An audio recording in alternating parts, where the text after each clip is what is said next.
What is up? Good mic work commentaries back at you with episode 481. I am your host, Greg Morgan. So, how's it going? How are y'all doing? How was your weekend? Wow, what a crazy few days of wrestling it has been. I am amazed sitting here staring at my notes what a super crazy, over-the-top, loaded podcast this is this week. We have got so much to get into. I just kept typing and typing and typing.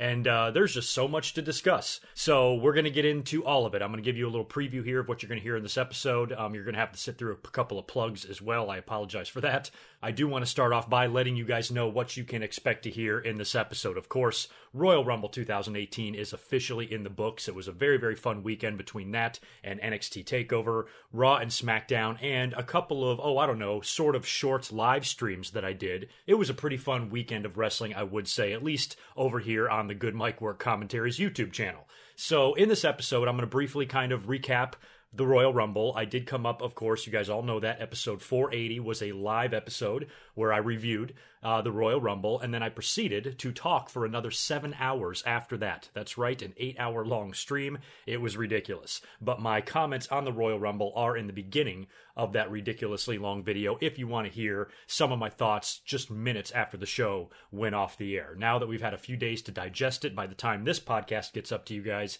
it will be Thursday. So we've all had time to let the results of the weekend settle in. We've all had time to process it, think about it, and digest it, like I said. And I want to revisit some of my thoughts on the Royal Rumble and some of my opinions on the show, the different things that we saw, and just some basic, chatter about the pay-per-view in general. I will also offer comments on NXT TakeOver as well. We'll talk about the post-Royal Rumble Raw and SmackDown shows, the winners of the two Royal Rumbles, who they will go on to face at WrestleMania, what the plans are for Fastlane and Elimination Chamber, Ronda Rousey's future in the company, and what she might be up to at WrestleMania, and all of the controversy surrounding her debut at the Royal Rumble, and whether or not she stole, quote-unquote, Asuka's spotlight. We also have some new additions to WWE. Jonathan Coachman has returned to WWE and replaced Booker T on the Raw announce team. That's pretty interesting. WWE has also hired Jeremy Borash from TNA, and that's a pretty big hire as well. I guess he's going to be headed down to the NXT brand. Rockstar Spud has made his debut on the 205 Live roster. He was rumored to be the GM. We will talk about him. They have renamed him, repackaged him, and he's a whole new personality on that brand. We'll get into him later on. There's a big Andre the Giant documentary coming up, I think, on HBO in a couple of months, which looks amazing. And big rumors about the WrestleMania 35 location. Just a rumor at this point, but I do have a few things to say about that decision if it turns out to be true. We'll also get into the updated results on the Mixed Match Challenge tournament that's currently taking place on Facebook that I haven't looked too hard at yet, but I do at least have the results of the first few matches here ready to discuss later on. So we're probably going to start off here talking about the Royal Rumble, just recapping a little bit of that. I won't go too long. I'll just spend a few minutes on it and talk about some of the big matches and moments and, all of the surprise entrants that we had and the controversy, of course, surrounding Ronda Rousey. But before we do that, I just want to welcome all of the new listeners that are probably listening for the first time. Several hundred of you joined in over the weekend. I think between last week's predictions episode and this episode, we gained about 500 subscribers on the channel. That's pretty awesome.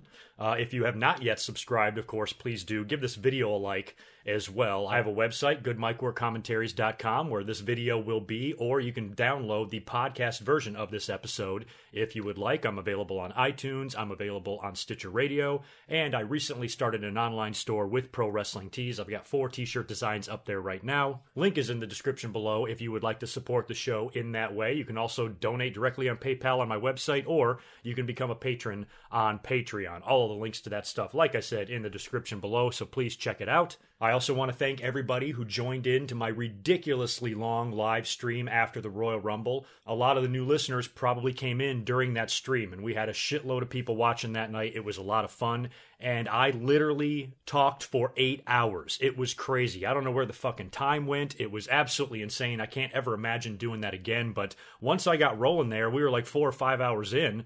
I had this like burst of energy. I had like my 15th wind, and we just kept going. And then next thing you know, I finally shut off the stream and I say goodbye to everybody. And it turns out to be 8 hours on the dot.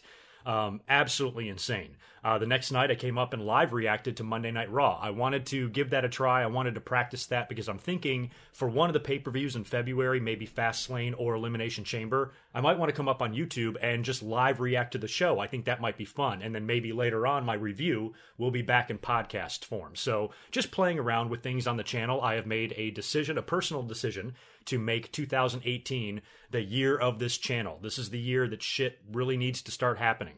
And that's why I've been so active doing live streams and doing other things, because I want this channel to grow. I want it to evolve. I'm very happy with the growth that we've had. I'm very happy with all of the new listeners that have come aboard to listen to me.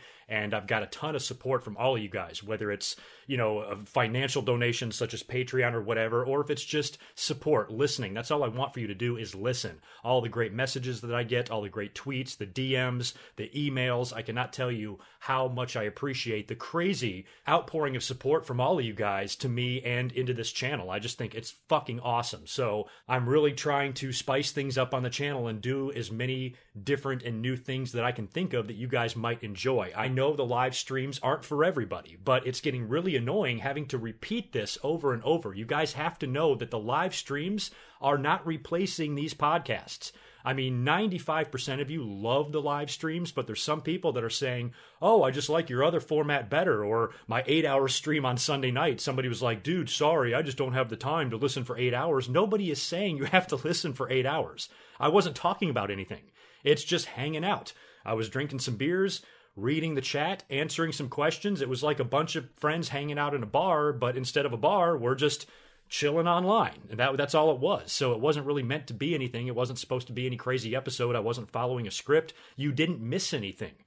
So if you can't watch or you don't want to, don't. Stick to the podcasts. It's not a big deal. The podcasts are not going anywhere. This is my bread and butter. I will never abandon these podcasts. I love doing them. The live streams, like I've said 1 million times, is an addition to the channel, not a replacement of anything. And just like the podcasts aren't going anywhere, guess what? Neither are the live streams, because they have been extremely beneficial to my channel. If nobody gave a shit about them, if nobody watched them, if I didn't gain any new subscribers by doing them, then I wouldn't do them. But every time I run a live stream, I get a ton of new audience members, a lot of exposure to the channel, a great and fun way to interact with a lot of you and get to know you and hang out and kind of make things a little less formal. On these podcasts, I have a run sheet. I've got, all of my notes and all of the different topics and everything that we're going to discuss. The live streams are more casual. They're more laid back.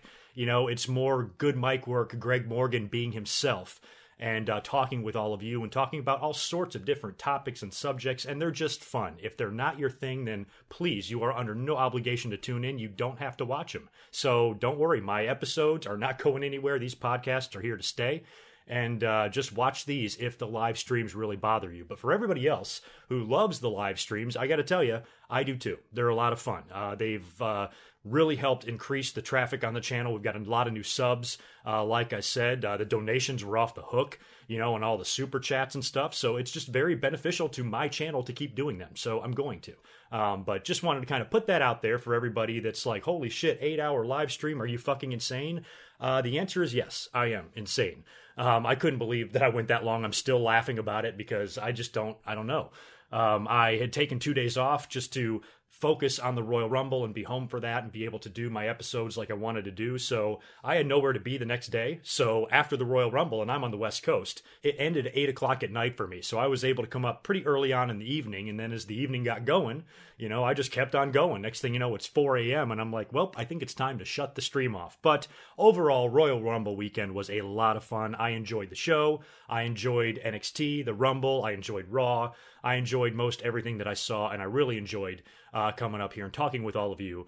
We are back to business now, back to reality, back to a regular podcast episode, and it feels good to be back to normal. But there's going to be a lot of fun things coming to the channel in the next few weeks and months. I'm going to be making a lot of announcements for future content. I've got a lot of things planned. It's going to be a lot of fun, and we're going to keep growing and evolving and evolving and evolving. That's what 2018 is all about. I want this channel to finally become something significant. And there's the old saying, shit or get off the pot, and that's the mentality I'm going to have for this year as it relates to my channel. But now that I'm finally done talking about all that shit and myself, we can get into what we're going to discuss tonight. Now, like I said, there's a ton of it, and let's start with the Royal Rumble. Let's just kind of run through it here. I'll give you guys my basic opinions. Of course, we had the two Royal Rumble matches, the men and the women's. And the women's Royal Rumble main evented the show. That was kind of rumored earlier on in the show. Fans started talking about it, and we were like, holy shit, that can mean only one thing.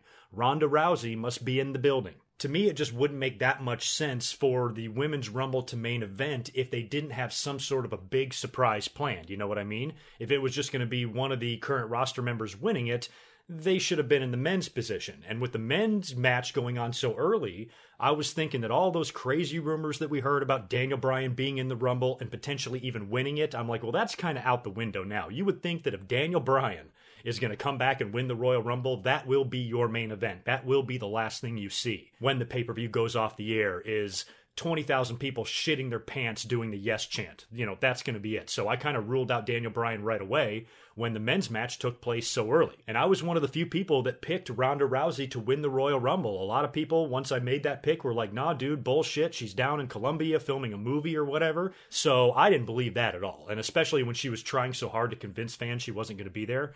I was like, shit, she's going to come in at number 30 and win the thing. What better place for her to debut? And I was mentioning in my predictions episode, and I think in a couple of other episodes as well when we discussed this, is that one of my issues with Rousey debuting, as much as I think she's got a huge name and she's going to bring a ton of press to the WWE and give them, a lot of attention here because of the size of her name and her drawing power previously in the UFC. I was like, the only thing bad about that is that this girl who's never once had a professional wrestling match on television is going to win the first ever Women's Royal Rumble and take away from all of the girls that really helped make this women's revolution. Would we as wrestling fans be okay with that? But I predicted her anyway.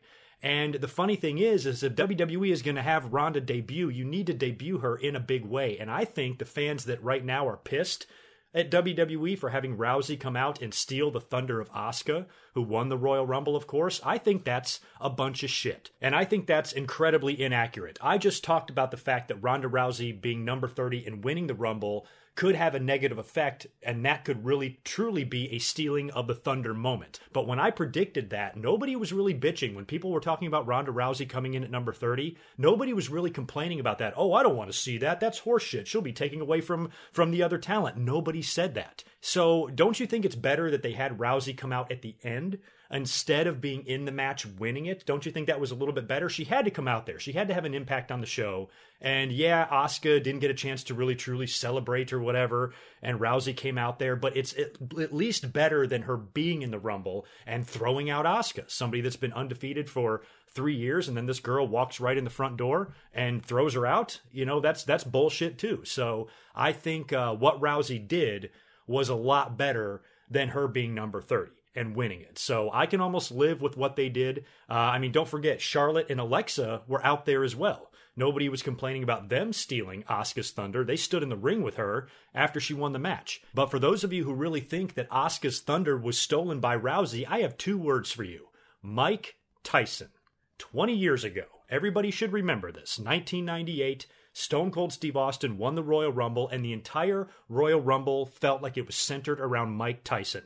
The entire show, the camera kept cutting to him up in the box with Shane McMahon. As soon as Austin tossed out The Rock to win the Rumble, the camera cut right to Tyson. And then the next night on Raw, when you would think Austin would have a victory celebration or some shit in the ring, instead he's in a confrontation with Mike Tyson, and Tyson shoves him. So if Tyson didn't steal Austin's thunder, then Rousey didn't steal Asuka's thunder.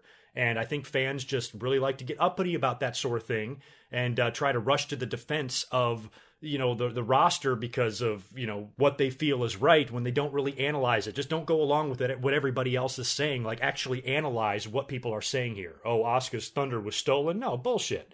At least she didn't lose the match. She still won. She's still an ass kicker. She's probably going to go on to face Charlotte at WrestleMania.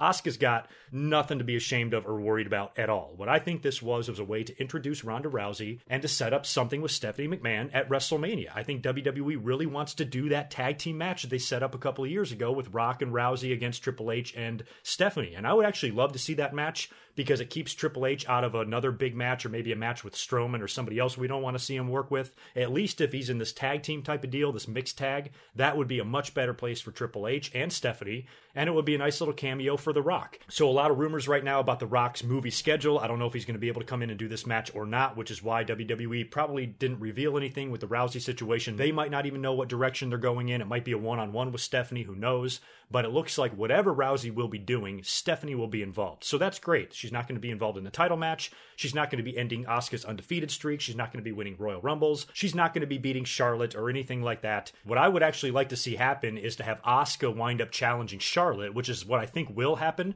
And Asuka, I guess, will have to join SmackDown then. I say she beats Charlotte at WrestleMania for the title, and then you send Charlotte over to Raw during the Superstar Shakeup. That way, when Rousey is done doing whatever she's doing at WrestleMania with Stephanie or whoever, she'll probably be on the Raw brand if we're going to see Rousey because she's a big name and that's the A show. So if you put Rousey on Raw and Charlotte on Raw, then you've got yourself another big match there for SummerSlam. Then keep that in mind. I wouldn't be surprised at all if we get Rousey-Charlotte at SummerSlam. So that could be one direction they go there, but overall, I'm not that upset about seeing Ronda Rousey debut. We knew she was coming in. There's been rumors of her training at the Performance Center and all that shit, so it wasn't that surprising that she's coming in, and I think Rousey's gonna be good. Now, I need to at least see her for like 5 minutes in the ring, watch how she moves, watches her timing, if I'm gonna be able to, offer any sort of a good opinion on her, but if I had to guess, Rousey was a pretty big ass kicker in UFC, and she was a big inspiration to a lot of women, and she takes the shit that she does seriously, and I think that she'll take wrestling seriously, and I think that she can translate well. She's very athletic, she's got a good look, and I think she's tailor-made for pro wrestling, so we'll see if I'm right. And how can you hate her for the tribute to Roddy Piper? I mean, her and Piper were so close. Even without being in wrestling, she respected the wrestling business. She asked Piper before she started using the nickname. She shouted him out during some of her UFC wins. Somebody like me who's an old school fan and loved Piper so much, I appreciate her honoring Roddy Piper like that. She wore his jacket. She looked a little bit ridiculous. Her hands could barely stick out of the long-ass sleeves, but the fact that she wore his actual jacket to the ring. She's going to be using his logo. She's going to be wearing her t-shirts. That way, Ronda Rousey, and I like it. How can you dislike her for that? Wrestling fans are supposed to, respect the business and all that. How can you not respect somebody that loves Roddy Piper and tributes him the way Charlotte, tributes her father or whatever? How about that future match? If we do get Rousey and Charlotte. Piper and Flair had a pretty big rivalry back in the day too, and they were also friends at times. They've won some tag belts together and shit like that, so Piper and Flair have a long history with each other. And Charlotte probably spent a lot of time with Piper when she was a kid. They could somehow weave that into a storyline between the two of them if they so chose. And another thing that I found was interesting was her theme music. Bad Reputation, Joan Jett. If WWE is paying for that, that's pretty amazing too. So overall, I did not hate the Rousey debut. I was actually happy to be wrong. My predictions for the Royal Rumble were perfect. I got every match right, except for the Royal Rumble, but I nearly got that right too, because I said Rousey would be there. I said she'd come in at number 30 and win, but she came in at the end instead. So all I'm saying to people who criticize frequently is I'm not saying WWE is above criticism. They deserve it nearly 100% of the time. They get it from the fans, but there are some times where I want people to just analyze what they're saying, think about it before you just automatically say, oh, Rousey's a piece of shit. She stole her thunder. Like I said, it could have been worse. She could have been in the Rumble. She could have won it. Then you'd really be mad. And you don't have to go back any further than 1998 when Mike Tyson arguably did the very same thing to Stone Cold Steve Austin. And Stone Cold Steve Austin didn't really suffer for it. And I don't think Asuka is either. I think Asuka and Charlotte and AJ and Nakamura are going to be two incredibly fun matches at WrestleMania.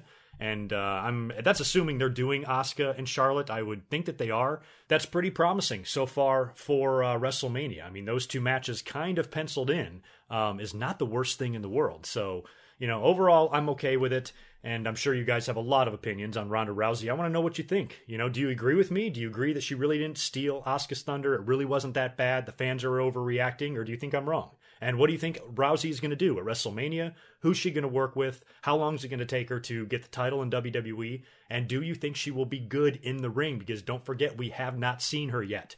There's been rumors of her training late at night at the Performance Center and things like that. We know she's there. We know she's, been training. So how do you think she is? I mean, if WWE is having her close out a Big Four pay-per-view, they must like what they see from her in the ring. If she wasn't ready or if she was a pile of shit, they'd probably hold her off until she was and have her debut at SummerSlam instead, give her another 8 months of training. But if they think she's ready, I guess she's ready. So we'll have to wait and see. Only time will tell there. As far as the Women's Royal Rumble match itself, I got to give props to the women. They did a lot better than I thought. I was a little bit concerned that this Rumble wasn't going to be much. We were worried it was going to be very botchy and stuff. And the Rumble wasn't perfect because, a lot of the complaints that it was going to be filled with botches was because primarily we were going to have so many former women coming back. There was like 10 empty spots, and we saw a ton of awesome surprise entrants. We saw Lita, who I love to see, and she even did one of her moonsaults, and she was rocking like the full-on gear, like the Time's Up gear. She wasn't revealing anything. I kind of like that. We saw Molly Holly. Always great to see Molly. We saw the beautiful Tori Wilson. She couldn't do much in the ring, but still just her there and staring at her. Oh, man, don't get me started. We saw Michelle McCool. We saw Vicky Guerrero showed up. I think she was on the 25th anniversary Raw as well. Probably the best looking of all of them, of all of the former women that came back, I think, was Kelly Kelly. She looked so hot in that little white outfit. I might have to shut this podcast off and just call it a night just thinking about her. My God. We saw Ember Moon come in. We saw NXT champions in both Royal Rumbles. That was cool. Beth Phoenix was another one. She looked amazing. She looked in every bit as good a shape as she did back when she was wrestling. And this woman has had a couple of kids. And her and Edge live an awesome life together in a town that I'm very familiar with, Asheville, North Carolina. And I just love the two of them. And I was so thrilled to see her back. Kind of weird to see two of Edge's women in the same match, Beth Phoenix and Lita. It would have been cool if Beth and Lita, if Beth would have beat the shit out. Did they ever? I don't think they crossed paths in the Rumble, did they? I can't remember. But it would have been cool just for the insiders, the fans that know history, behind the scenes with wrestlers' personal life. If they just did a little something and had Beth knock out Lita or throw her out of the Rumble or something. But number 30 was also a really nice surprise. Trish Stratus came out there looking amazing and kicked some ass in the Royal Rumble. And the final 6 was a lot of fun. And then eventually Asuka, who you knew if it wasn't going to be Rousey coming in, who in that ring, when you looked at everybody in there, even with Trish and ladies like that, you knew Trish wasn't coming back really to win it. She's not going to be back full time and wrestling for the title. It's going to be a current roster member. Once it was official that Rousey was not going to be in, which was smart on WWE, having Trish. That was a nice consolation prize. I would actually prefer to see Trish than Ronda Rousey because I thought Trish was a great wrestler back in the day, and I love her. So I thought it was pretty well structured. I thought all the girls did well. They handled their spots, as well as they could have. And it looked like, I don't know, they have a ring set up somewhere in the bowels of the building in Philly somewhere because there's a picture on Instagram and on Twitter and floating around of all of the female Rumble competitors all in their outfits, the ones they were wearing in the Royal Rumble, standing outside of a ring that looked to be, in a small space with a roof over it. So they must have had a ring set up there somewhere where everybody was practicing their shit. There was probably a lot to work out. And I think overall, for the first ever Women's Royal Rumble, they all did a great job. And I thought the match came off very well. It could have been a lot worse. And although the Women's Royal Rumble was not perfect in any way, it was not a bomb. It didn't suck. It wasn't a letdown. Any of that stuff that we were worried about, it wasn't. It wasn't that. It gave us a fair amount of everything. And it was the main event. I mean, we're getting one step closer to that women's main event at WrestleMania, I'm telling you. They've main evented TV shows and Raws and Smackdowns now out the ass. They've main evented pay-per-views. Now Big Four pay-per-views. It's only a matter of time. I'm telling you. So I like the direction. I was proud of the women, thought they all did good. And hopefully the Royal Rumbles will get better over time and not worse. And if they get better, then we're in for a treat because everybody, I think, handled themselves relatively well. Don't know how to grade the match because we have no basis for comparison. We've never seen a Women's Royal Rumble before. But I kind of, in my head, I have to be honest, was a little nervous that this match was really going to be bad. And I think it was anything but. As far as the men's Royal Rumble match goes, that one was also fun. Probably the best Royal Rumble match that we've seen in years. I can't remember the last one that I enjoyed as much as this. At least in modern times, nothing even comes close to this one, in my opinion. I predicted the match right. I predicted Shinsuke Nakamura to win. I thought that made the most sense. I thought that was the most obvious, because when you see the way the pay-per-views are structured, I mentioned this time and time again. I mentioned this all the way back in December before the holidays. I'm like, Elimination Chamber is a Raw pay-per-view. What does that tell you? That tells you, because we know Brock is not going to defend his title in an Elimination Chamber a month before Mania. He's going into Mania as champ. That Elimination Chamber is going to be used to determine a number one contender. I said this weeks and weeks ago. So I kind of had a feeling it was going to be a SmackDown guy winning the Rumble, because he can challenge the champion on SmackDown, and then the Raw guy can win the Chamber and whatever. To me, it just seemed like that was what they were going to do. And they did. And Shinsuke Nakamura won, and boy, did WWE make it up to that Philly audience. Holy shit. Rusev came out number one. The fans marked out huge for him. That was just fun seeing him come out first. We saw a ton of surprises. We saw Andrade Cien Almas, which was really surprising. I kind of shot down rumors of Aleister Black being in the Rumble, because I was like, no, I don't think so. Not after having a hardcore match with Adam Cole the night before. He's not going to be in that thing, but Adam Cole was. So not only was Almas in there, Adam Cole also was. We had the Hurricane coming back. That was a really fun surprise. I'm pretty sure we can thank the Hardy Boys for getting Hurricane in the door there. And the fans popped hard for him. I mean, they popped so hard. I'm trying to think in terms of pops of the night. He was up there. I mean, top 5, maybe top 3, maybe even top 2, if you think about it. So the Hurricane was a really nice surprise.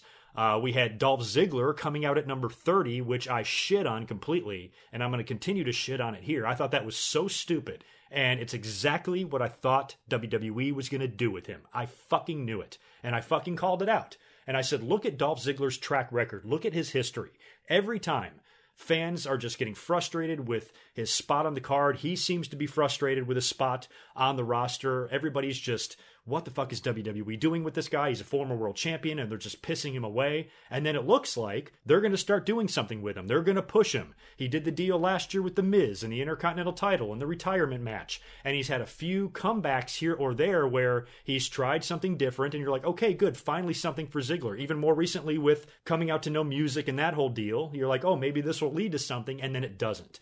And then finally he wins the U.S. title. He sets the belt down in the ring, and he walks out of WWE, leaving the door wide open for all sorts of cool returns for him to come back and potentially challenge whoever the U.S. title holder is and have a ladder match at WrestleMania, Shawn and Razor style from WrestleMania 10. All sorts of different rumors and ideas for this guy to come back, including being number 30 in the Rumble and winning it.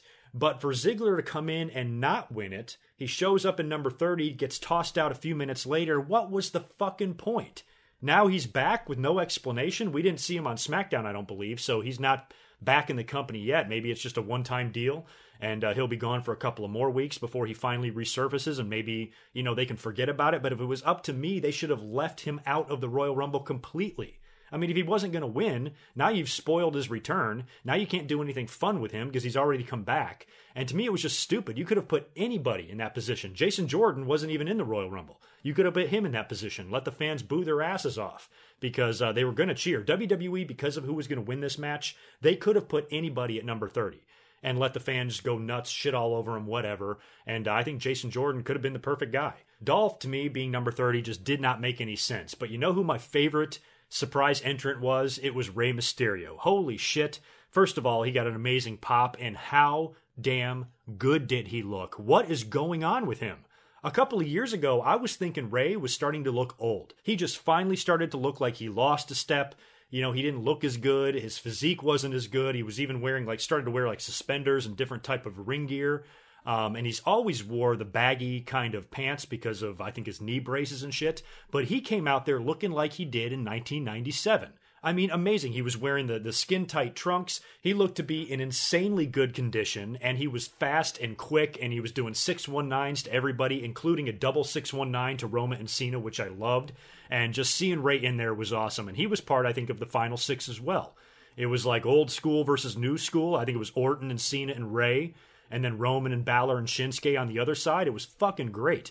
And the Final Four was great. It was Roman, Cena, Shinsuke, and Balor. Balor lasted like an hour in that thing. And I think at the end, a lot of fans were actually hoping that he would win.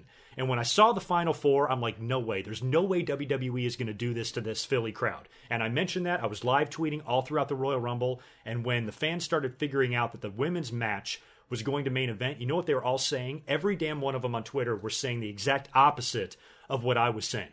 When I saw that women's match was going to main event the show, in my head, I said, okay, that rules out Daniel Bryan. That rules out any crazy surprise. That means we're probably going to get Shinsuke Nakamura winning it. Because, yeah, he's a big star. WWE cares about him, but he's not like the poster boy. So that will be a good match to have in the middle of the card. And you can save your surprise for the women's match. But the fans took that news as, holy shit, WWE is going to have Roman Reigns win again because they don't want to close out the show with Roman winning. And I was like, wow, the fans are already mad about Roman and nothing has even happened yet. And it was just a difference of, how we took the news. I just didn't see that. I'm like, I don't think Roman is winning it. Wouldn't make any sense for him to win it. He's going to face Brock Lesnar at WrestleMania, seemingly for the title. There's a million ways they can get to that match. He doesn't have to win the Royal Rumble, especially with the Elimination Chamber on the horizon. So I just didn't see it happening. And luckily, I was right, because the fans wouldn't want to see Roman Reigns winning that. And when it got down to the Final Four, it was like, that just reassured it for me. I'm like, no way, WWE is not going to have Roman or Cena win this thing. And once Balor got tossed out, then it was like, okay, done deal. Because it would be so perfect for Shinsuke to end up dumping both of these guys out, especially in front of that Philly audience that's going to love it. And WWE knows, it's not like they're oblivious to the Roman Reigns hate. They know the fans are going to enjoy watching him get beat or thrown out or whatever, which is why he's been beat and thrown out of a lot of shit. Think about this. In the last 4 Royal Rumbles, Roman Reigns has either won it or he's been the runner-up. 2014, he was the runner-up with Batista, right? 2015, he won it. Fans shit their pants. 2016, I think he was the runner-up. He got tossed out by Triple H. And then this year, he was in there with Shinsuke, got tossed out again. So Shinsuke is in there with WWE's 2 megastars, and he comes out on top. We're sorry, Philly, is basically what the WWE told you. We're sorry for that shit in 2015. Hopefully this makes up for it. And I think it did, because that was a pretty awesome Royal Rumble. It was fun. In recent Royal Rumbles, I just remember myself saying after the match that it wasn't what I thought. We didn't get the surprises that I wanted. Felt like WWE phoned in a lot of these matches. This one looked like it, they actually cared about it and they structured it well, and it kept my interest the whole time, and it had me on the edge of my seat, and it had me marking out a couple of times for surprise entrants. Overall, I think this was a fantastic men's Royal Rumble match. Best one we've seen in many, many years. Maybe since like 04 or 06 when Ray won it or something like that. Maybe even the one, well, I don't want to bring up the one where Cena won, but him coming back early from that injury was a pretty big surprise. I think that was in 08. So, this is definitely the best one in a while. So the curse of Daniel Bryan and the curse of the fans having a sour taste in their mouth following the last few Royal Rumbles seems to be over now. And we're moving on to bigger and better things and heading into WrestleMania. Now, as far as the WWE Universal title goes, Brock did retain that, thank God, pin Kane, not a big surprise there, but they made it seem like the issue was not over with Braun Strowman. Strowman was in the ring after the match, pissed off. He was, you didn't beat me, Brock, or whatever. And it got me thinking. It got me thinking a lot. What if Braun Strowman were to leapfrog Roman Reigns? And everybody has been speculating that it's going to be Roman going into WrestleMania to face Brock Lesnar and dethrone him for the Universal title. And I still feel like that's going to happen. I'm not saying that it's not. I still think that that's the direction that WWE is going in. But don't you think it would be cool and interesting and a good business decision if instead of Roman, who's already a made man, he's already main evented and headlined many WrestleManias. He's won WWE titles there. He's seemingly retired The Undertaker if The Undertaker doesn't come back. He's done it all. He's a made man. He's WWE's guy. So wouldn't it benefit the WWE to make another one? And they've done all of this stuff with Braun Strowman over the past year. The brutal feud that he had with Roman Reigns, he got the better of that feud. He beat Roman Reigns' ass all summer long. He did suffer a loss to Brock Lesnar at No Mercy, which at the time seemed head-scratching, but how head-scratching would it be if it's a match that Braun is able to get back at WrestleMania? I mean, he only lost twice last year, like clean, right? He lost at Fastlane to Roman, and then he lost to Brock. Other than that, Braun has been pretty fucking unstoppable, and now most recently, his new thing is to go around and destroy everything that he sees. He's pulled the entire Raw set down onto Kane and Brock Lesnar. He's tipped over ambulances. And now on Monday Night Raw, he tipped over the entire announce booth, which we'll talk about in a minute, right on top of Kane. This guy is destroying everything that he sees. Last year, he was annihilating Roman Reigns. putting him on a stretcher and rolling him off a fucking ramp. I mean, he was so brutal. And even when people were brutal to him, like crashing his ambulance into a truck, he still walks away from this shit. So what if Braun Strowman, don't forget, is in the Elimination Chamber. I'm going to talk about that in a minute here too. But what if Braun Strowman winds up leapfrogging Roman Reigns, wins the Elimination Chamber, goes into WrestleMania, and beats Brock Lesnar for the title? What a way to launch Braun Strowman. You don't need to launch Roman Reigns. He's already there. And, you know, instead of just having Roman in another main event WrestleMania situation, now you got a chance to make another star. Braun Strowman is over. He is over as fuck. He's probably my favorite guy on the goddamn roster. He's amazing. We all love him. Who doesn't love Braun? Who yawns when Braun Strowman comes out and says, oh, this is going to be boring? No, none of us do, because the guy is badass. So if it was up to me, I would have Braun win the Elimination Chamber. And the funny thing is that the reason I say all of this, and I have this crazy idea, because when you look at the evidence, it almost looks like that's what WWE is going to do. Here the fans and all of us are so fixated on Roman Reigns because, oh, he's the hand-picked guy, he's the chosen one. You know, they're going to put him over at WrestleMania again, and we're all going to hate it and shit on it, and everybody thinks he's going to win every match that he has. But think about in the last year, after he retired The Undertaker and he beat John Cena at No Mercy. Those were two huge victories for Roman Reigns last year. So you can't discredit those. But other than those, what did Roman really do? He lost a shit ton of matches. He lost a shit ton of matches to Braun Strowman. I think, you got to correct me if I'm wrong here. My memory sucks. Did he take the pin at SummerSlam? I think he did. Between all of those matches he was losing, you know, he only had a couple of victories there. He did beat The Miz for the Intercontinental title, but he lost it back. I mean, Roman Reigns hasn't even been anywhere near the world title in nearly 2 years now. It's been about a year and 8 or 9 months since he was stripped and suspended after the wellness policy violation. And maybe with some of these, you know, allegations from the steroid provider on him, maybe WWE just wants to pull things back a little bit, still keep Roman as one of their guys, and give him world title matches and possibly even win the Universal title from Braun Strowman at some point. But for right now, maybe they're just going to hold back on him a little bit, and instead of trying to launch Roman Reigns for the 4th time, they're going to launch somebody else. It's just a thought. It's just a thought. But when you think about what Braun Strowman has been doing, how awesome he has looked, annihilating Roman Reigns, beating the shit out of Kane, and not falling to Brock Lesnar at the Royal Rumble, and now being in an Elimination Chamber match, which the only way to be eliminated in that thing, correct me if I'm wrong, is to be pinned, correct? So who's going to beat fucking Braun Strowman? So there's a good chance he could win the Elimination Chamber and he could face Brock Lesnar at WrestleMania. Think about how awesome that card would be. Shinske and AJ, Brock and Braun, fast-paced, good wrestling match for one world title, and a hard-hitting, beefy match for another. I would love it. So I wouldn't be disappointed at all if that turned out to be WWE's direction here. But we'll talk about more of the Elimination Chamber and the qualifiers and all of that here in a little bit when I talk about Raw. But when I got to thinking about Braun Strowman, it's just an idea that I had. And I'm sure none of you are really going to hate that idea. It's just a matter of whether or not WWE does it. Of course, as far as the other world title goes, the WWE title, that match actually opened the show at the Royal Rumble. And AJ Styles did beat Kevin Owens and Sami Zayn in the handicap match completely clean.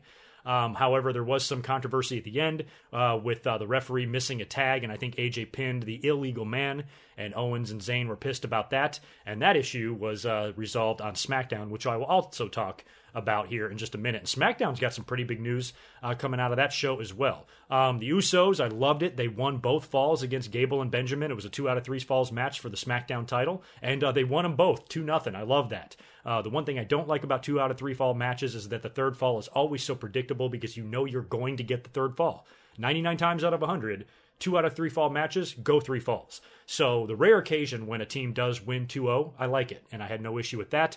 I had a feeling that the SmackDown side would retain their titles and the Raw side would lose them. And the Bar, Cesaro and Sheamus, did win back the belts from Seth and Jason Jordan. Don't know what was going on with Seth Rollins' tights.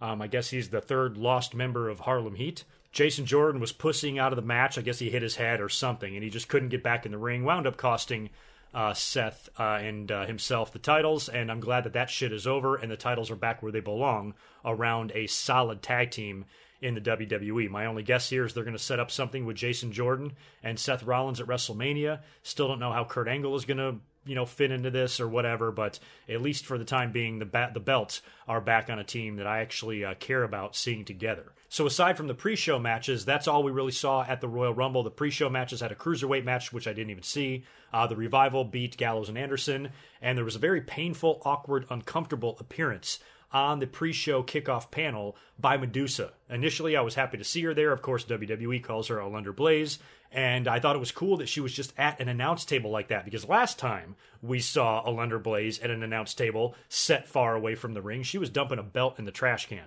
So she was there. She looked great. I was happy to see her. I was grinning from ear to ear at first, and then the exchange just became very strange. JBL was there too, and he kept like egging her on, and he was like ribbing her and fucking with her the whole time. God damn, I hate JBL. Can't stand him. But he was almost making it worse. Madusa was just having a really tough time answering the question that Renee was asking, which I believe simply was, who do you think is going to win the Women's Royal Rumble? And Madusa thought that meant she needs to give a 45-minute answer to this, and starts rolling off different names. Do I think it's going to be Bayley? Well, Bayley's really good, and blah, blah, blah. But no, do I think it's going to be Sasha? Well, here's some opinions about Sasha. She just kept going on and on, until finally JBL was like, will you answer the damn question? And even Renee was like, answer it. But JBL was making it so much worse because he would not shut up.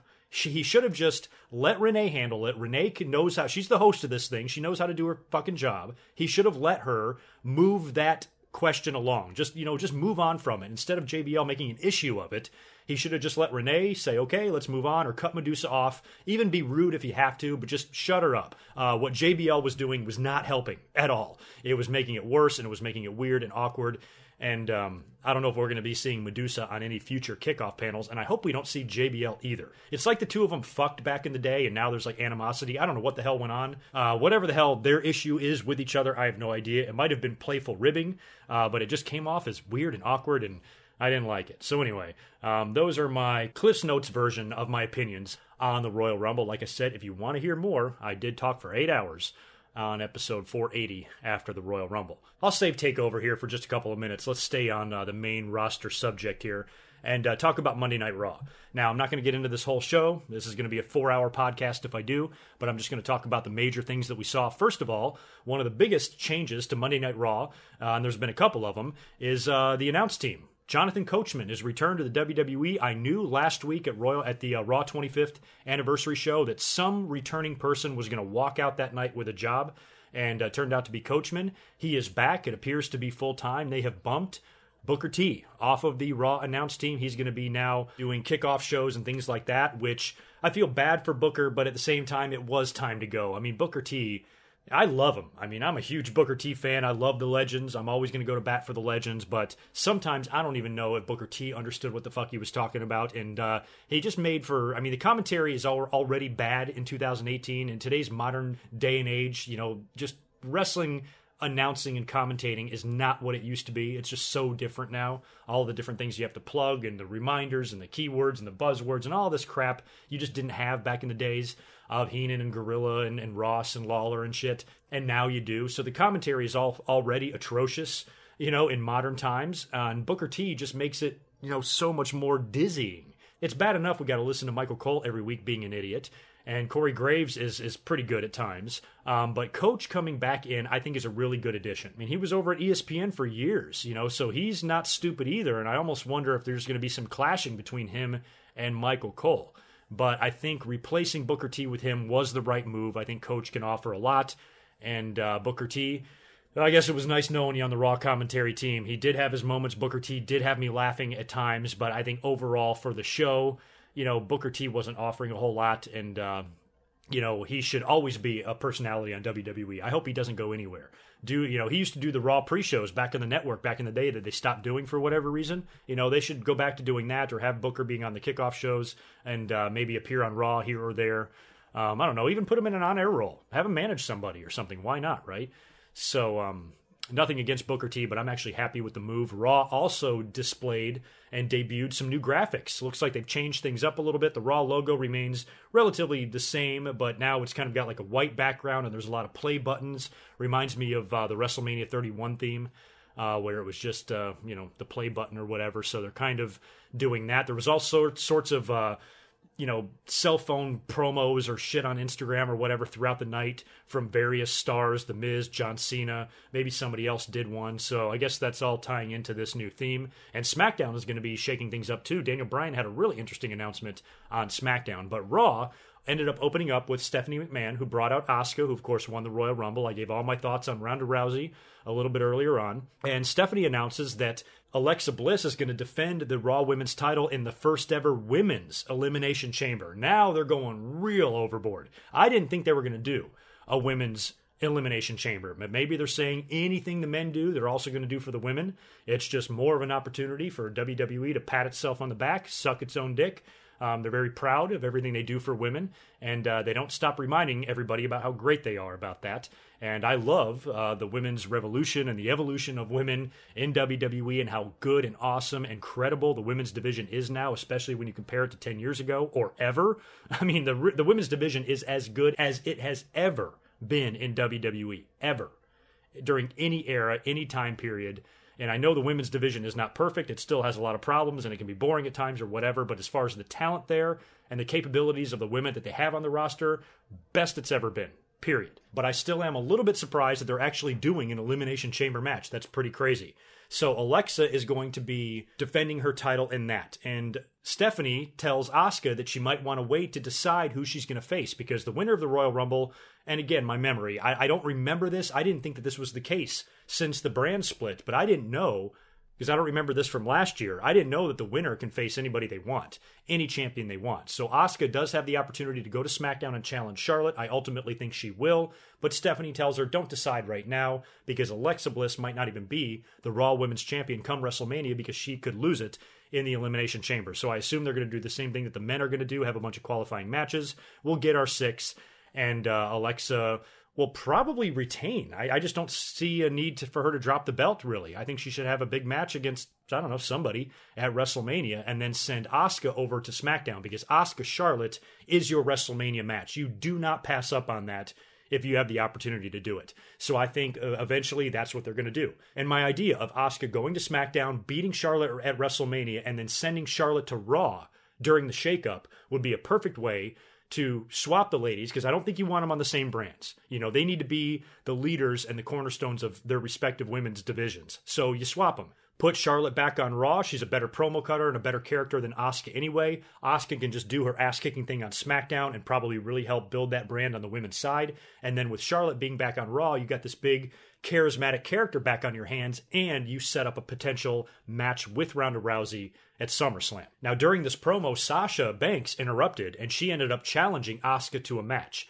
And the two went face-to-face. Stephanie broke it up and said, fine, we're going to have this match tonight. Later on, it took place, and I'll tell you, it was a great match. Probably my favorite match that Asuka has had so far on the main roster. Her and Sasha killed it out there. Now, there was a very dangerous botch. A real bad fuck up by Sasha. She attempted to do, I think, like a suicide dive outside the ring through the ropes. She just didn't dive hard enough, and her knees kind of hit the middle rope as she was flying out of the ring, and she went straight down on her head. Could have been a lot worse. She ended up being perfectly fine, but it looked scary as hell, and she better be careful. I mean, especially after what just happened to Paige. Sasha doesn't want to do that shit to herself. But eventually the girls just beat the hell out of each other for a while. The fans are loving it. And it was a really nice finish, too.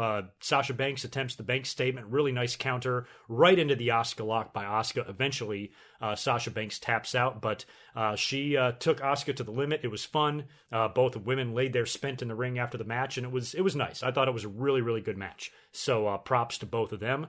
I talked about the Braun Strowman thing earlier on. After the announcement of the Elimination Chamber was made and that we're going to have qualifying matches, the very first one we saw was Braun Strowman versus Kane in a last man standing match. The winner would get a spot in the Elimination Chamber. And they brawled for a little while, and then Braun started brawning. I mean, Jesus, this guy. He's always lifting up and tipping over something. So this time he gets Kane over by the announce booth. Poor Jonathan Coachman, he had a hell of a first night. He gets taken out of the announce booth right in the first match. So welcome back. No table for you. No Mountain Dew and no notes for you. You're just going to have to sit in a chair like an idiot and call this show for 3 hours.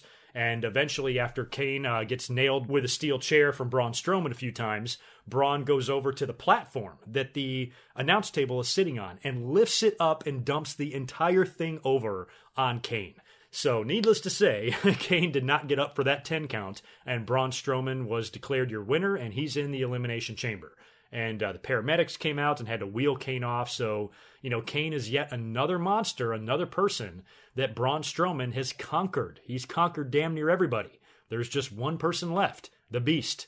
Everybody else in WWE, Strowman's chewed up and spit out. Roman, Kane, and the only one he can't seem to annihilate and eliminate is Brock Lesnar. So, keep your fingers crossed, keep it in the back of your mind. I'm not saying it's going to happen, but maybe it's Strowman that gets the big push and not Roman.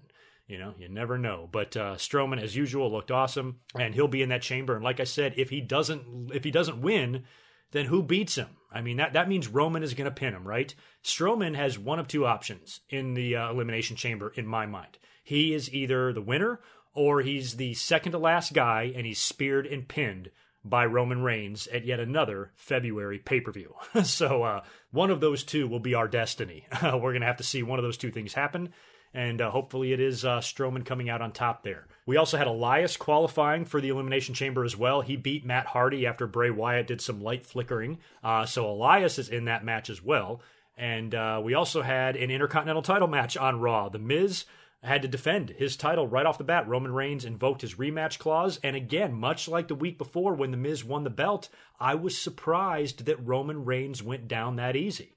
I mean, if this guy's going to be beating Brock at WrestleMania, is that how Brock would go down? Would Brock lose with a roll-up after, not being able to fend off the Miz-tourage of all fucking people? Is it really believable that Roman Reigns could beat Brock when he can't even get past the Miz-tourage? Last week when the Miz won the title, all that happened was that Roman Reigns hit his head on the exposed turnbuckle. I thought Samoans had 4-inch thick craniums. Why couldn't he shake that one off? And he got beat after the skull-crushing finale. This week, during the rematch, he fights off the Miz-tourage and then ends up getting rolled up by the Miz. Are you kidding me? This doesn't look like the guy that's going to beat Brock Lesnar to me. Braun Strowman looks more like that guy right now. So you guys correct me if I'm wrong. Is the writing on the wall here? I mean, if you're judging this and you're putting all the Roman Reigns hate out of your mind, why is he so hated when you think about it? I mean, he's lost for months. I mean, he's not done anything.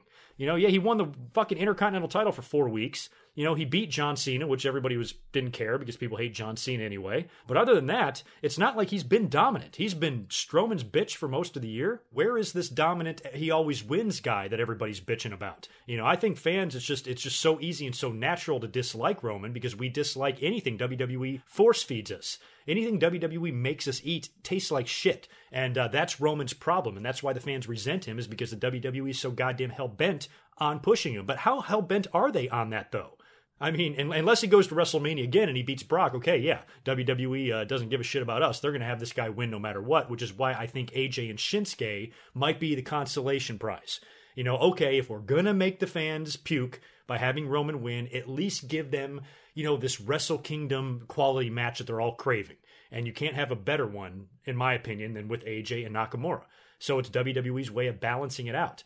But really, when you look at what Roman has done since that wellness policy violation, he has not been around the world title. He's had, a shot or two, but he hasn't won it. So even though I understand the Roman Reigns hate at times, we have to get this idea out of our heads that he always wins and he's always pushed and he's always on top. He's been losing a shitload. So, just keep that Braun Strowman idea in the back of your mind. Don't you think that it would make the most sense? I mean, don't you think what I just proposed there with, instead of doing what you're doing with Roman, do it with Strowman so you can make a second star? Well, 2 is better than 1, right? Remember Rock and Austin? Having The Rock and Austin, think of all the matches and the rivalry they had, how long it went. Roman and Strowman could recreate something like that. When one of them retires, that's who their retirement opponent can be against. Kind of a culmination of everything they went throughout the years. It's always good when you have 2, Hogan and Warrior, Brett and Shawn, Rock and Austin. That's what you need. So you already have a Roman Reigns, you already have your superstar, right? Why not make another one? So if anybody on the WWE creative team is listening, pitch what I just said to Vince McMahon. See what he says. And if he wants to offer me a job, tell him to fuck off. I would never live in Connecticut. As far as what else we saw on Raw, there wasn't a whole lot. A couple of random matches, including Sheamus and Cesaro beating Titus and Apollo in a title match. There was actually 2 title matches on this Monday Night Raw, IC and Tag. And then, of course, in the main event, in the final Elimination Chamber qualifying match of the night, John Cena defeated Finn Balor with a Super AA to qualify for the Elimination Chamber. Now, that surprised me because I thought Balor would get a spot in this. I was surprised that they put him and Cena in a qualifying match. I thought him and Cena would both be in it. So I don't know if Finn Balor is going to wind up getting another shot here, or what he's going to do at the Elimination Chamber, or what he's going to do at WrestleMania. I hope that it's significant, and I hope that it's good. They might be setting up for some sort of a faction showdown at WrestleMania. Maybe him and Gallows and Anderson will be working with 3 guys. I'm not sure. But with 3 spots filled already, I think there's a total of 6. We have Strowman, Cena, and Elias in there so far. If I had to guess who the other 3 would be, I would definitely say Roman Reigns, right? And probably Seth Rollins, perhaps, unless Seth Rollins has a qualifying match and he loses because Jason Jordan fucks him over. That's possible. I don't know what Samoa Joe's injury status is. He could come back for this thing and be in it. And that just kind of leaves like 1. So maybe they're waiting to see what Joe's injury status is. If he can come back, he'll be in it. If not, they might find a way to, I don't know, wedge Balor in there somehow. But yeah, it's probably going to be Elias, Strowman, Cena, Roman, Seth, Joe, Balor, some combination thereof. So we'll have to wait and see. I guess one way or the other, we're going to get a number 1 contender for Brock's title out of that match, and it can only be 1 of 2 guys. It can only be Roman or Strowman. Technically, it could be Cena. You know, Cena is owed a victory. I mean, Cena put over Brock huge at that SummerSlam a few years ago, but really, is Cena going to be the guy to beat Brock at WrestleMania? Come on. We don't want to see that. So I think they should hold off Cena's record-breaking title win for SummerSlam, and he should stay on Raw, because if Roman does, in fact, defeat Brock Lesnar at WrestleMania and become Universal Champion, he can drop it to Cena at SummerSlam, because don't forget, Cena put Roman over, so Cena's got to get his victory back, right? So maybe even if Roman does win the belt, he only holds it for a short time, and Cena can break Ric Flair's record at a Big 4 pay-per-view and avenging a loss that he suffered the year before. So, you know, if I was a betting man, that's kind of, you know, where I would put my money right now. The final thing I'll mention about Monday Night Raw is the latest inductees into this year's WWE Hall of Fame were announced, and it was the Dudley Boys. Announced right there in Philly. What better place to do that? There was rumors that they would be inducted this year, and I think that's great. So the Dudleys are officially in, and Goldberg are officially in. And with the rumors of Paul Heyman inducting Goldberg, why is he not inducting the Dudleys? I don't know. But Paul Heyman is going to be inducting somebody, you would have to think, at the Hall of Fame. Some of the other rumored names this year, a lot of people have been throwing around Bam Bam Bigelow's name. I definitely feel Bam Bam should be in there. I'm a big Bam Bam Bigelow fan. I always liked his career and thought he was an excellent big man. William Regal is another guy, which I can definitely see that happening because he's the GM over on NXT, right? Wouldn't you think that would be nice for the NXT GM to have that Hall of Famer moniker attached to him? So I can definitely see Regal going in. Christian's name has been tossed around. Mike Rotundo, which is a really good one. If they brought in IRS, he's got a couple of sons in the company, in Bray and Bo, so they can be a part of his induction. And I've been mentioning Rick Martel for years. I would love to see Rick Martel come in. And most recently, I've been bringing up the name of Chyna because we've seen a couple of shout-outs. Not only did Triple H shout her out on the 25th anniversary Raw, Stephanie shouted her out at the Royal Rumble when she did commentary during the women's match. That was kind of telling to me. Now, I already mentioned, I suspected right away, just the fact that Triple H mentioned her name. I said, you know what? With all of this, the focus on women right now and all the attention that they're getting and what a pioneer that Chyna was, I can see her going in this year. That makes a lot of sense. So I think they need to put her in because I don't want to say I lost respect, but I really think it was a dumb comment when Triple H said on Stone Cold's podcast a while back when he was asked about Chyna, and Triple H said, oh, she can never go into the Hall of Fame because of porn, and I don't want my kids Googling her name. When you have an idiot like Tammy Sitch, Sonny, a fucking disgrace, who had some really nasty things to say about Candice LeRae and Bayley, and I just can't believe that she is criticizing this woman who's batshit crazy, who's a complete mess, who's been, in and out of legal troubles and drug issues and rehab, and she's just such a, she's just a nasty human being. I don't like her. And for her just to come out there and run her mouth for no reason, fuck you, Sonny. So for Sonny to be in the Hall of Fame and Chyna to not be, kind of makes me sick a little bit. So I'm really hoping that Chyna is one of the names that we hear this year for the Hall of Fame. And I kind of think it's going to happen, if I had to guess. Let's move on now to SmackDown Live. We'll talk a little bit about that, the Royal Rumble fallout on that show. Jesus, I am over an hour in here already, and I'm only on SmackDown. I still got other news to talk about and NXT. But SmackDown opened with Shinske Nakamura. Really funny promo because, of course, much like Asuka on Raw, Nakamura can't, he's got some broken English and the promos are going to be, hard to understand sometimes. But his was very funny. I enjoyed it. He just talked about everybody in the Royal Rumble. He said Sami Zayn, knee to the face. And then he said John Cena, knee to the face. And then he eventually says, when I go to WrestleMania, it's going to be AJ Styles, knee to the face, and new WWE champion. So we all know that he is going to be facing AJ because he did announce that right after the Royal Rumble. Renee Young asked him right after the match, and AJ is going to be the guy he's going to face, which I think is just going to be a great match, provided AJ can survive Fastlane, which I think he will. Eventually, Sami Zayn and Kevin Owens come out there and interrupt. AJ Styles does as well, gets in the ring with Shinske, and they have a face-off, which was obvious. I called this out right away. I'm like, we're going to have 8 weeks of Shinske and AJ being partners and then having some slight tension.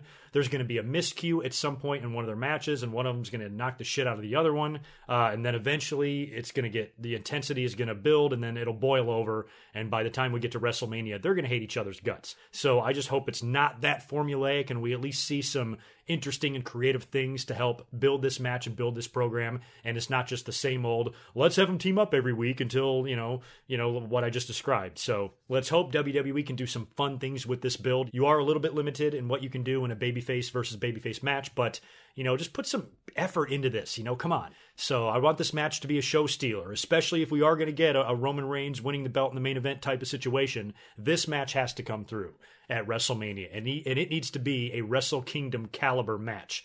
And I think AJ and Nakamura are more than capable of doing that. Let's just hope WWE gives them some good material to work with in this match, that they build some interest for it, because it's going to be one of the biggest attractions at WrestleMania. And it can't be just a throwaway match that, opens the show that we forget about.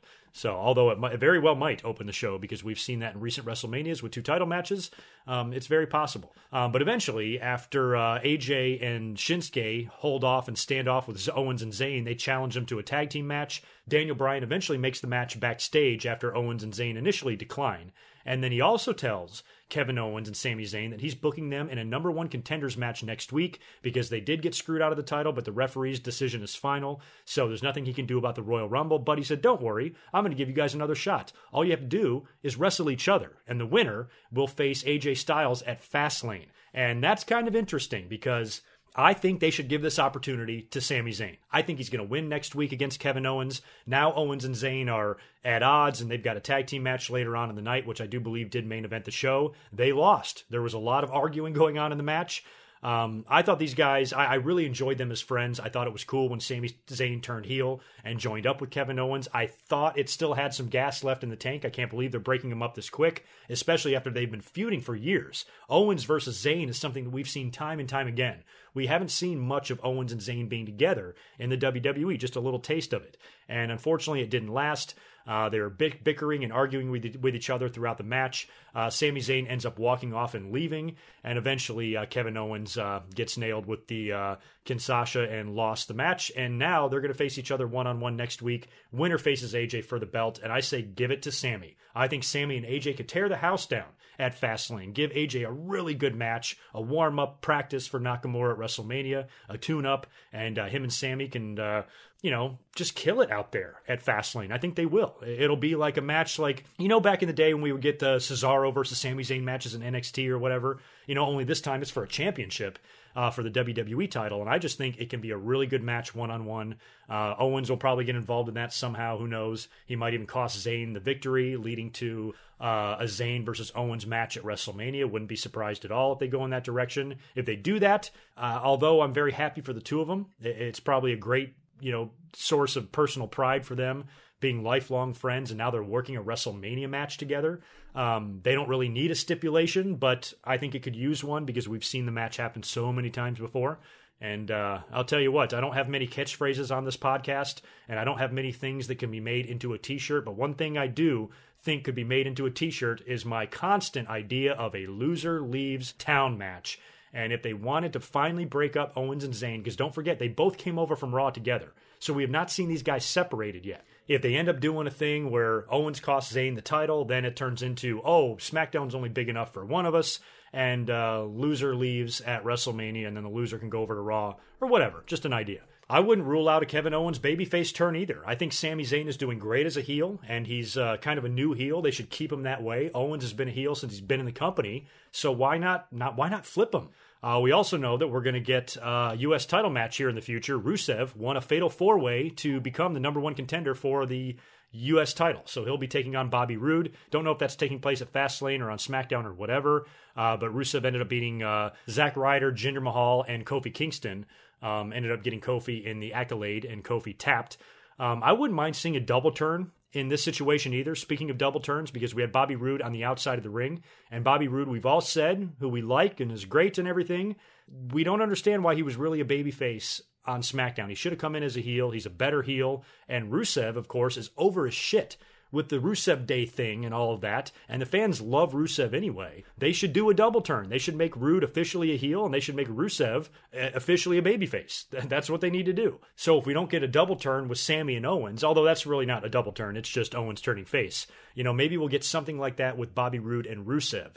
And Roode will cheat or something like that to retain the title, and then the fans are pissed at him because he ruined Rusev Day, and it should be a very easy thing to book. It should not be too hard for creative to figure out a way to get the fans to go with that, because they're virtually already, it's not going to be hard to boo Bobby Roode. Probably just take one promo. All he's got to do is come out there and shit on the fans once, fans will boo him. With Rusev, he's just he's over the moon, man. So the fans want to cheer him, so let them. I think they should do a double turn there. The Usos had a pretty cool promo. They came out and talked about how they just kicked everybody's ass on SmackDown. Really happy to see that Jey Uso's DUI does not look like it's going to have an adverse effect on their push or career, at least right now in WWE. Doesn't look like it's going to turn out to be that big of a deal. Jey Uso, I'm sure legally will take care of it, whatever he has to do down there in Texas to get out of that situation, get a lawyer. I'm sure he's not going to have to do any jail time, maybe pay a fine, maybe, I don't know, some sort of minor punishment is all he's going to get out of that. And hopefully that's all it's going to be, and they can continue rolling here. And after they went through everybody, running down all the teams that they beat, there's only one team left, and the lights went out, and out came the Bludgeon Brothers. They were actually making their way to the ring to take on a couple of local jobbers, one of which apparently was Rory Gulak, the brother of Drew Gulak. They, of course, annihilated the two jobbers, but I think the Bludgeon Brothers are going to beat the Usos, because a team like the Bludgeon Brothers, they're champion or nothing. You can't, they can't be involved. They can't get sucked into that Breezango shit with the Ascension. WWE has put a lot of time and energy into their gimmick and their music and their presentation and all of that, and they're an ass-kicking monster team that's running through jobbers. Jay and the Usos have been killing everybody. They beat every team. There's nobody left. What happens now if the Bludgeon Brothers face the Usos, most likely at Fastlane, and they lose? Then what do the Bludgeon Brothers do? So even though I'm not a huge fan, of the Bludgeon Brothers, I don't hate them, but I don't like them the way I like the Usos. Even though I prefer the Usos as a tag team, they talked about the Usos being the greatest tag team in the world. They have an argument for that. They really do. They put on amazing matches. Not to mention their family and their bloodline ain't too shabby either. So I would agree that Usos are up there with, one of the greatest tag teams in the world. You can debate if they're the best or not. I really don't care, but they're definitely one of them. So, I don't want to see them lose to the Bludgeon Brothers. But for the good of the tag team division, for the good of the Bludgeon Brothers gimmick and the brand, I think you got to give Bludgeon Brothers the belts here, and then have the Usos chase them, around at Mania. Maybe do a four-way. I'm sure there's going to be some sort of a multi-tag team match for one of the belts at Mania, either on the Raw or SmackDown side. SmackDown sounds very likely. I don't think we'd get a one-on-one with Usos and Bludgeon Brothers. I think Bludgeon Brothers win the belts at Fastlane and then defend it against three other teams at Mania, if I had to guess. We had Charlotte cutting a promo as well. She talked about Asuka and the Royal Rumble and Ronda Rousey and all that shit. She was then confronted by the Riot Squad, and they all attacked her and beat her ass. And she's laying there in the ring, and then out comes Carmella. Looks like she's almost going to cash in the briefcase. She tries to. Charlotte comes to, fights her off. Carmella realizes it's not going to work out, grabs the briefcase and runs away. So Carmella, I think at this point she should hold on to it until WrestleMania.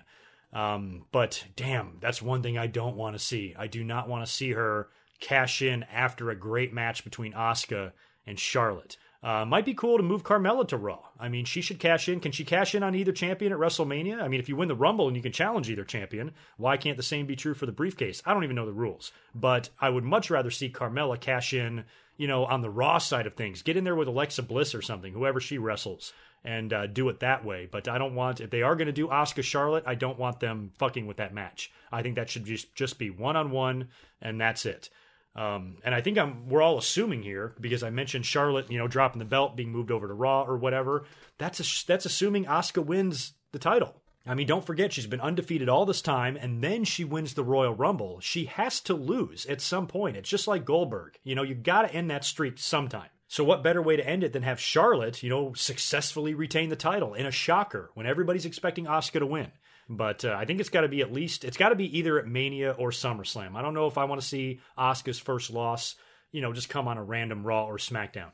Not really what I would do. It's got to be a big deal when she finally goes down, right? Charlotte might not even be the right girl to beat her, because Charlotte doesn't need any help with her legacy. She's already going to go down as one of the greatest women's wrestlers ever if she's not already there. So it's a victory, much like a Cena or a Roman. It's a victory that Charlotte doesn't really need.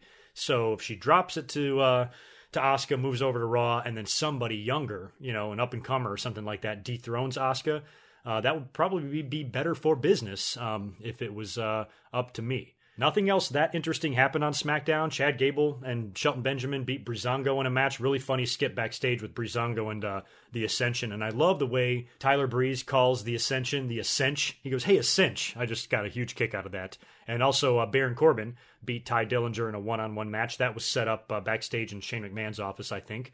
But some really interesting news coming out of SmackDown as well, and that was by Daniel Bryan. He did some sort of a promo or a video or something on social media that I think was aired on SmackDown, and that is that SmackDown is going to be starting a top 10 list, or a top 10 ranking system, I guess. And the rules are that the list is going to be voted on by the wrestlers themselves. So only the SmackDown roster is going to rank everybody. They are not allowed to vote for themselves, and Daniel Bryan and Shane McMahon will have no input on it. So I don't know if this is going to be a worked list or a shoot list or what.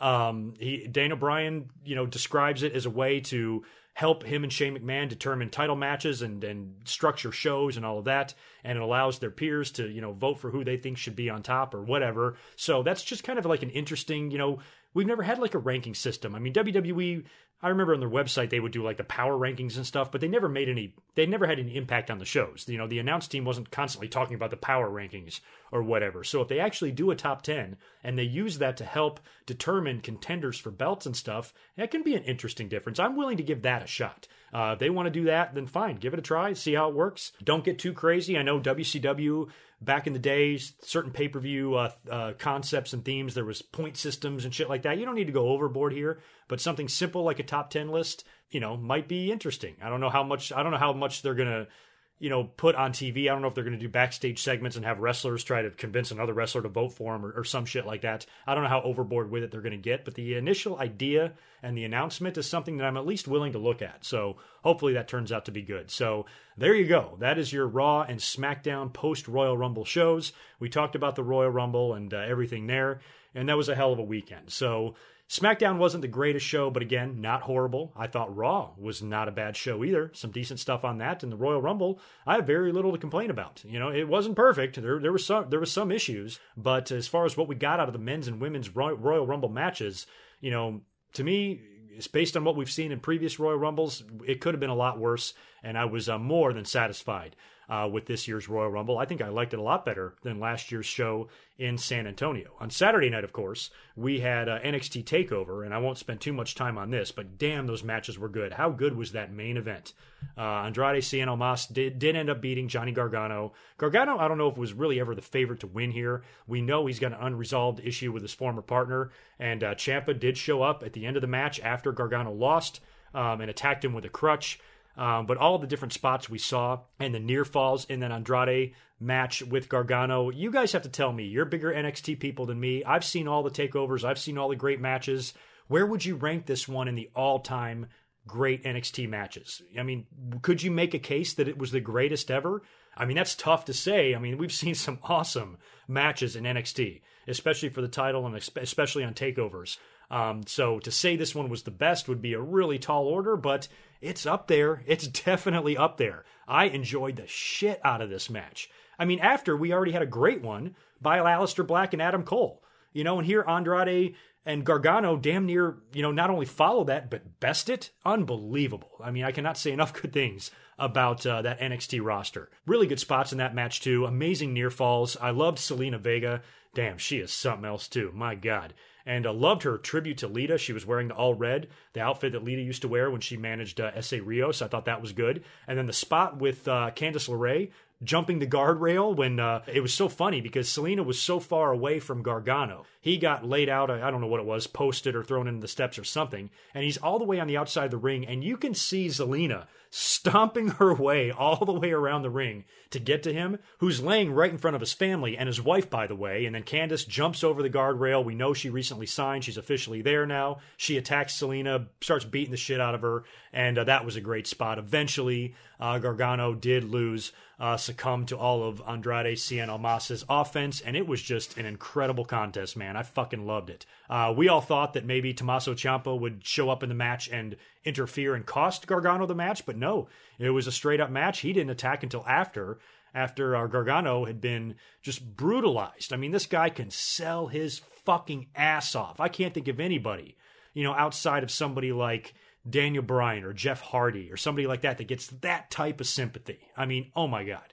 That kid knows how to fucking sell and work and everything. And after the ass kicking that he took in that match, he gets attacked with a fucking crutch to the back by his former partner. And now that sets up that whole thing. We're going to get a big takeover match, I would assume, between those two. That should fucking main event the show, if you ask me. So the whole night was amazing. And I mentioned the Aleister Black, Adam Cole Extreme Rules match because it was in Philly.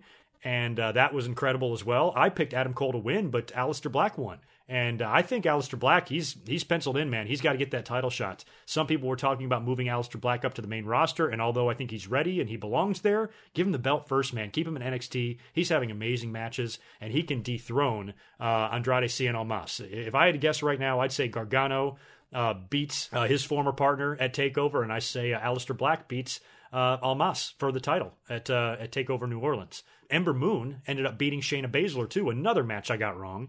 Shayna Baszler is doing the MMA gimmick, the bully gimmick, and all that shit. I thought for sure, that she should probably, be booked like Brock and will probably win here. But the ending sequence was pretty good. Ember Moon, who's locked in an armbar for what seemed like eternity, that part wasn't that believable. She eventually got Baszler into a pinning combination and scored a quick surprise 3 count on her. So good way to end the match. Still keeps Baszler strong. She was just caught off guard, surprised. Now she's going to be pissed, and I'm sure she's going to be demanding more opportunities with her fists here in the near future on NXT. Velveteen Dream also beat Cassius Ohno in a decent match, but overall, that pay-per-view was really, really, really good. Oh, and I didn't mention Bobby Fish and Kyle O'Reilly did beat the Authors of Pain, also with a roll-up. Got a quick pin on one of them and retained the belts there, which is good because I think Authors of Pain should go up to the main roster at some point. Didn't see any reason for them to win back the titles. So that's your set of shows there. NXT, Rumble, Raw, SmackDown. The only thing I really haven't talked about is 205 Live yet.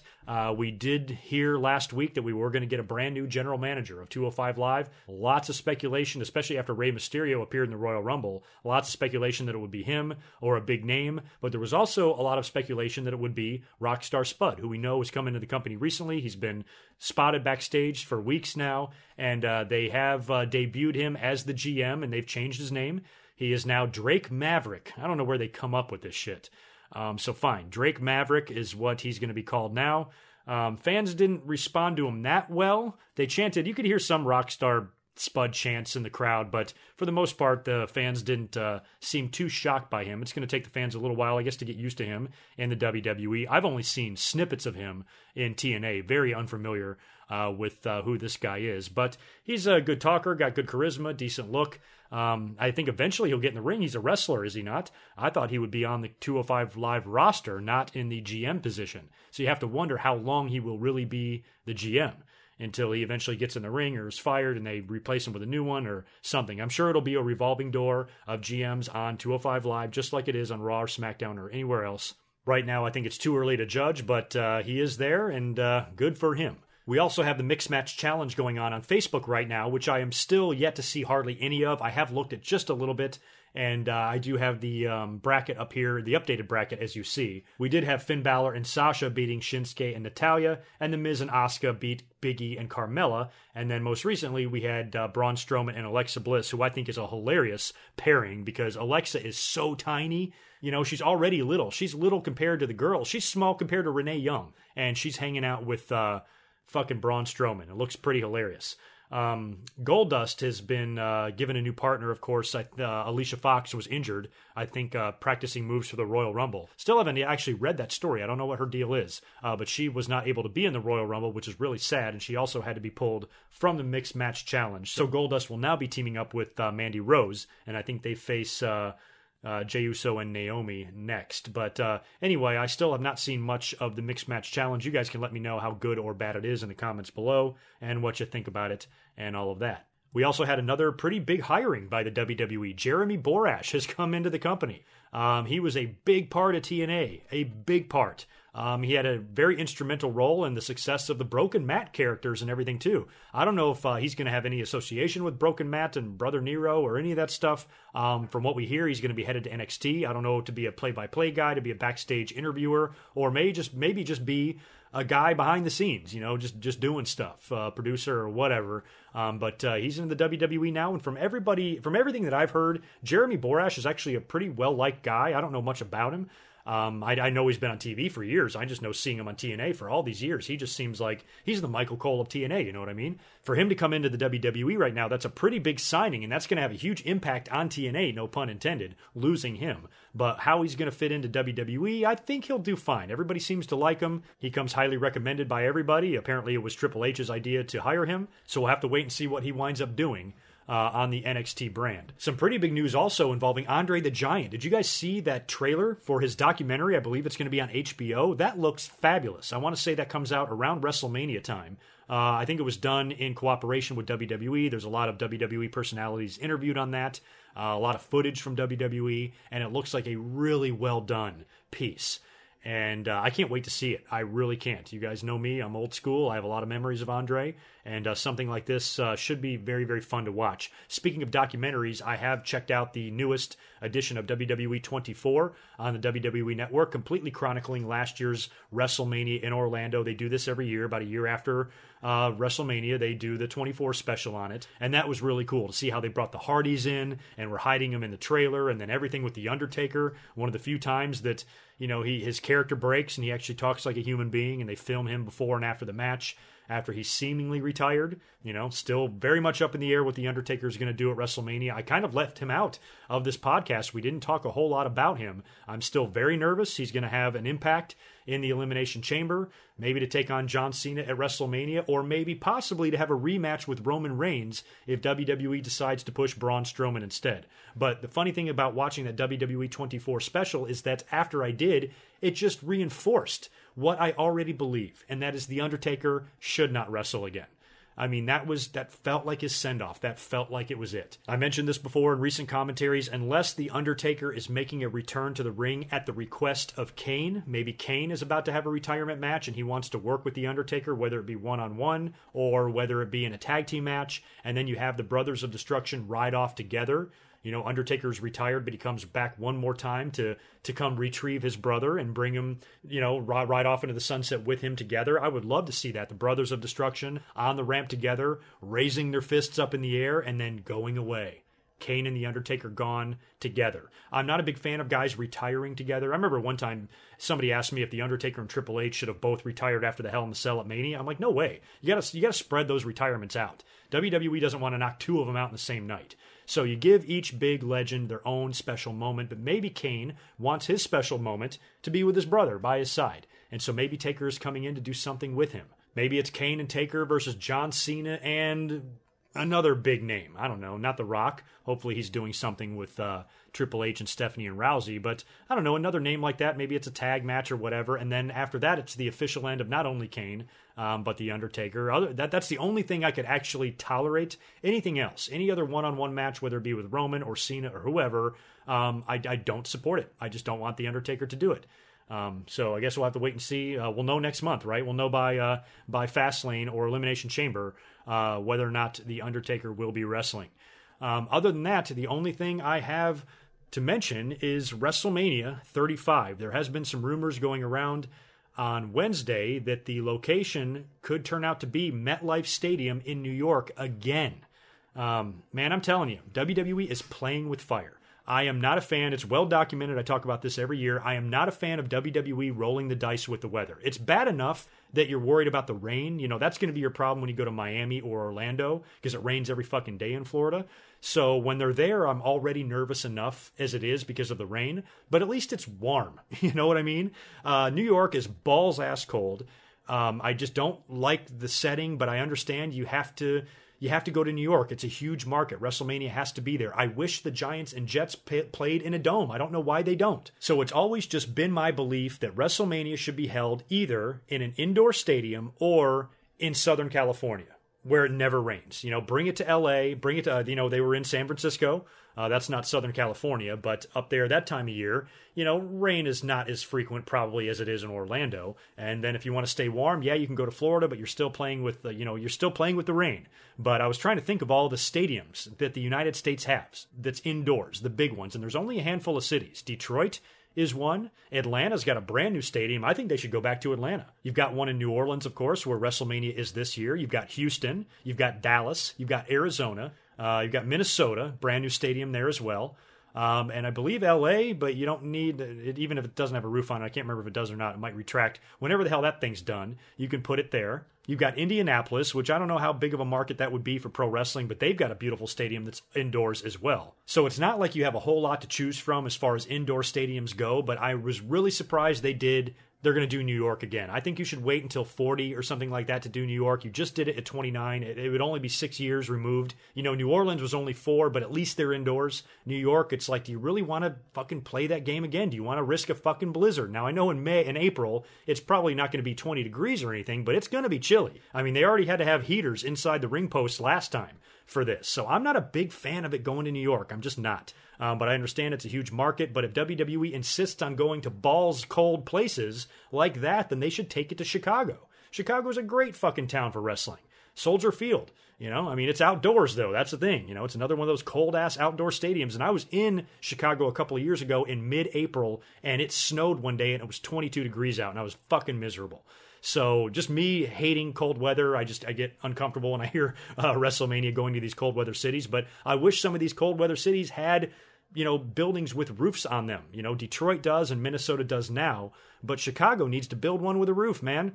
And MetLife should have one too. I don't know why they don't. But if you're ever going to go back outdoors again, another city that I think really deserves a WrestleMania? Charlotte, North Carolina. I used to live in that state. I know better than anybody that North Carolina is a big wrestling state. It's got a lot of history there. A lot of history in Charlotte. Those NWA core fans are still there. They're still there. And they were loyal to the NWA and everything in that brand, but they definitely go to WrestleMania. They turn out for everything in that town. Whenever they do conventions or anything like that, I think Charlotte is a city that deserves it. But now WrestleMania has turned into a situation that, cities are bidding for them and all of that. Is kind of like the Super Bowl. And WWE is kind of limited in places that they can go because you're looking for those big stadiums. Somebody brought up to me on Twitter today, Seattle. Seattle's another good example. You can't put it where the Seahawks play because that's another outdoor place in cold-ass Seattle. But Safeco Field could work. They did WrestleMania 19 there. It looked great. They could restructure. I mean, it's not really what the WrestleMania sets currently look like now, but I think Safeco could be a good market for that. Hell, here in San Diego, Petco Park would make a great one. The funny thing is, I don't think this park would seat enough because you have to dedicate so much space to the set. I just know being in Petco as much as I am, the layout of it, and all of that, I actually don't think would work for a WrestleMania, but at least it's in a Southern California city where it never rains and the weather will be perfect in April if they came here. So Safeco Field would be another option there, taking it to Seattle, because Seattle's awesome. So I guess we'll probably get the announcement or the confirmation on this pretty soon. Usually right around WrestleMania time is when we find out where the next one is going to be. So it's going to be several hours, maybe even a day before I get this podcast uploaded to you guys. So maybe by then, this news will be confirmed. I think that is it. Man, what a long podcast. We talked about a lot of shit, guys. A lot. Again, I want to thank you all for listening. I think all of the new listeners and all of the new subscribers and stuff is really exciting and really fun here on the channel. And I thank all of you who have recently joined, and I thank all of you who have been with me since day one and have helped this channel grow. It's been a lot of fun. So that'll wrap it up for this week for episode 481. As far as what my schedule is going to be next week, I don't see any live streams on the horizon, possibly Monday. I don't even know if I'm going to be home on Monday. If I am, I might react to Raw again. That was fun. You guys enjoyed it. You know, all I did is have it on the TV here, and I was watching it and reacting to it, and it turned out to be kind of a success. You guys had a great time, so maybe I'll do that on Monday night. If not, maybe I'll live stream after the show, or maybe I might not be home at all, and I'm not going to do any live streams next week. It'll just be episode 482. Whatever I wind up doing, I will be sure to inform you guys on social media, especially on Twitter, so please follow me on Twitter at GoodMikeWork if you have not yet already. That's where you can hear all of the announcements as it relates to this channel, and we just passed 4,000 followers on the Twitter page as well, so that's pretty awesome. I'm going to go ahead and get out of here now. I am exhausted. I got to get some sleep. You guys have a great rest of your week and weekend. Leave me all of your comments on Royal Rumble weekend and all of the news we talked about in this episode in the comments below, and I will talk to you very, very soon. You guys take care of yourselves. Until next time, peace.